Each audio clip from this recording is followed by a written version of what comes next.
This is proof that I have actually put makeup on and gotten out of my pyjamas this week. Hello everyone, it's Jade from Boho Bookgram and welcome back to my channel. Today I am bringing you my June wrap up. So I read, I think a total of 3 books throughout June.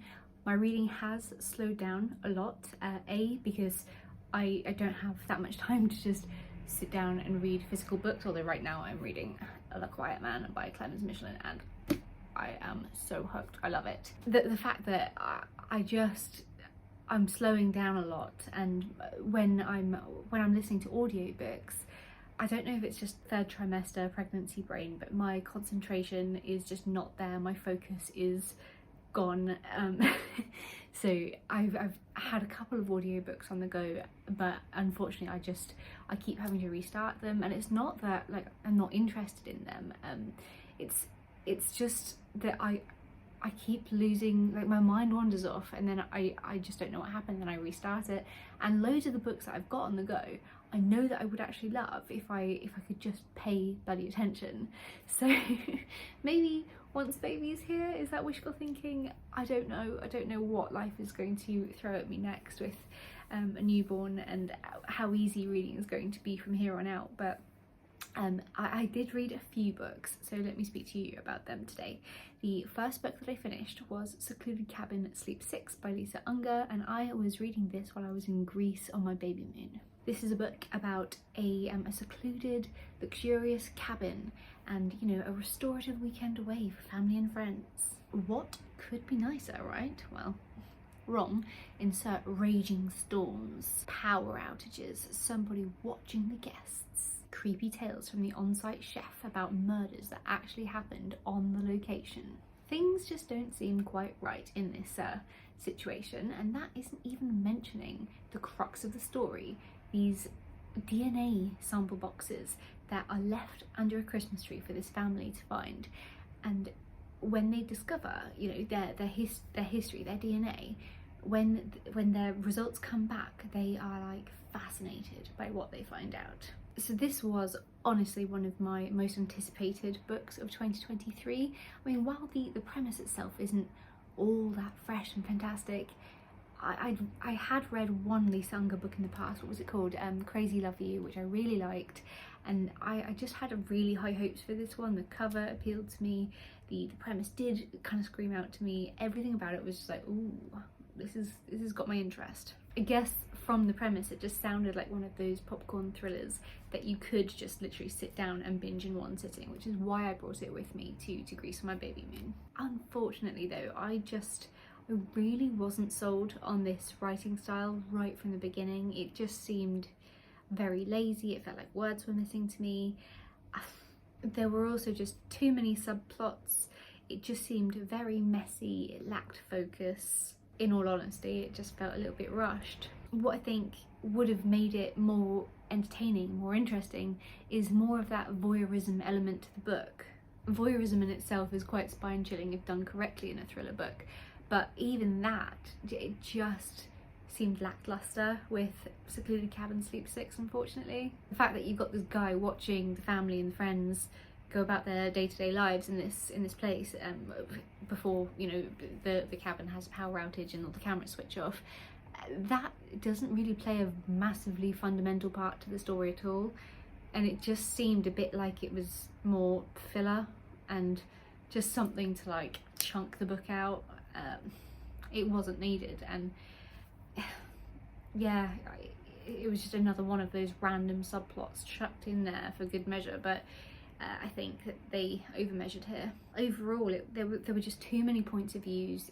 The whole book itself was just too random. The atmosphere and the tension and stuff, it was there, but overall I found it really disappointing. A lot of fine-tuning needed to be done with this one, and I think it needed a hell of a good editor because it was riddled with grammatical errors, mistakes, you name it. So unfortunately, this one only got a 2 out of 5 stars from me.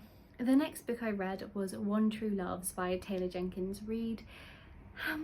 This book, if you haven't read it yet, just upon my recommendation, just pick it up with a box of tissues close to hand, because this is one hell of a story. Talk about an impossible situation, right? Like, imagine this: you are married to the love of your life, life is great, you are this quite successful travel vlogger, travel writer, everything's going smoothly, and then one day before your wedding anniversary your husband has to go away in a helicopter to go away for like some, I think it's like a TV shoot or something, and the bodies of all the other people on board are found but his isn't. There's obviously this massive crash that happens and he is then deemed dead. He is missing, but after a while you've got to kind of accept that he's not coming back. So, you know, after a lot of grieving, she does decide to accept that and she moves on with her life. She moves back to her hometown, she starts a whole new path, and then one day she's engaged to this guy from her past called Sam, and she just gets this phone call saying, "Emma, I'm alive, I'm coming home," and her dead husband is now returning. So she now needs to decide who does she want to spend the rest of her life with. This guy Sam, who she's now madly in love with and has created a whole new life with, or go back to her husband and the life that was ripped away from her, you know, not by choice. That is just such a brutal thing. I mean, the whole kind of lesson in the story is that she's not really trying to choose between men, she's trying to choose between who she is with each man, because they're different. You know, she's not who she was with her husband before, she's a completely totally different changed person now, and she likes who she's become. But obviously with now her husband coming back, it's bringing back all these memories and things about who she was before. It was very clever. The premise itself is very, very clever, and when I told my partner about the premise of the book and said how much I was enjoying it and stuff, and he was like, "Oh, it sounds very much like a movie called Castaway," but I haven't seen that, so definitely one I want to watch.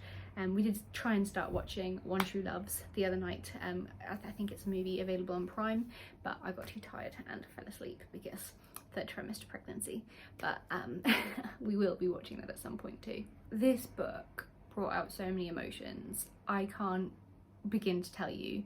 Like, when my partner came home from work, I just ran up to him and gave him a cuddle. I was like, just shush, I just need to hold you for a second, because just the thought of losing him is just soul destroying to me. So yeah, I know, because obviously pregnancy, I think I just felt a lot of feels with this book. But even if you're not pregnant, be prepared to cry, because it's sad.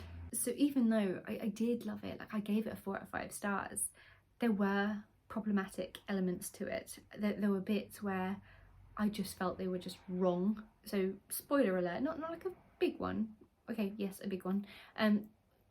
What I don't agree with, right, is when Emma decides, okay, no, she likes now her new husband, this is who she's going to choose. She has made up her mind, she's done what she needs to do, she's explored things with Jesse, her husband, and decided things are too different now. They mutually decide, you know, to end things. Obviously Jesse's a bit gutted because he doesn't have someone else yet, but then she goes and sleeps with her husband again. Why is that needed? Like, yeah, I don't even really agree that she slept with him in the first place, even though the fiance kind of gave her free rein to do what she wanted, and she goes away with this guy for an evening in this cabin and stuff. I don't know, it all just really didn't sit well with me. I felt really sorry for the fiance and how he took everything on the chin, and yeah, I just really didn't appreciate the way that she treated him. I mean, that's easier said than done, because you don't know how you'd react in that kind of situation, but yeah, I just felt like he was really disrespected and hard done by in this book. Then I read a thriller that I think I mentioned earlier about how audiobooks have been taking me a lot to get into recently, and with this one, the same thing. I had to restart it about 20 times, but The Last Word by Taylor Adams, who wrote No Exit. I really did think that this was going to be like my next 4-star thriller of 2023. I have yet to find a 5-star thriller, so I am on the hunt for one, but unfortunately there was just too many little tidbits here that I ended up giving The Last Word 3 out of 5 stars. from the premise, I knew that I would enjoy it because it was just so captivating to me. It screams everything that I would possibly love in a book. It's about this book reviewer who writes an online review for this really shitty horror book that she's read, and the author kind of starts an online fight with her, and then, you know, she's house sitting with her golden retriever, like my favourite dog in the world. I really want one. So already, you know, book reviews, golden retrievers, remote house sitting in this like little beach place, everything was like yes, tick, love it all. So she's house sitting, and next thing, weird things start to happen, and she starts to suspect that this author is starting to basically stalk and attack her in this home, and it becomes this kind of home invasion story. And I do love me a home invasion story. It is a book that's loaded with suspense and tension, that's undeniable. And the pace is fast. I mean, it will have your heart racing. I guess, like, it sounds like it's going to be a 5-star, but you know, it's fiercely entertaining, it's addictive, it's spine-chilling, but it was over the top and it was unbelievable. I know many people feel the same way. It was such a fun story, but I just think that there was a little bit too much going on with this one again. I definitely preferred it to No Exit, I think, but yeah, too much going on, one twist too many. There's a bit of an overflow of crazy, but overall a valiant effort from Taylor Adams. So that's all I read throughout June. I'm trying my best to read a bit more in July, but this guy, let me show him to you today. This bowling ball is making me so tired, stealing all of my energy and all of my concentration. So like, I'm going on mat leave in just a handful of days really, but 2 handfuls of days really. I'm so tired. I don't know when he's gonna come. I've been starting to get really intense pains. Like, I can feel my muscles like contracting down there, and if these are practice contractions, I don't want to feel what real contractions feel like down there. But I know they're coming, so I need to get used to this. When I go on mat leave, if he hasn't arrived early, then I am still writing my book, which I'm hoping to get published the traditional way. So that is something that I'm going to be working on for, you know, until he arrives, and then I will try and read as much as I can. Like I said, The Quiet Tenant is really captivating me right now. I think I am on page 89. So in the evenings after dinner, normally Anthony doesn't read. He reads when we go on holiday.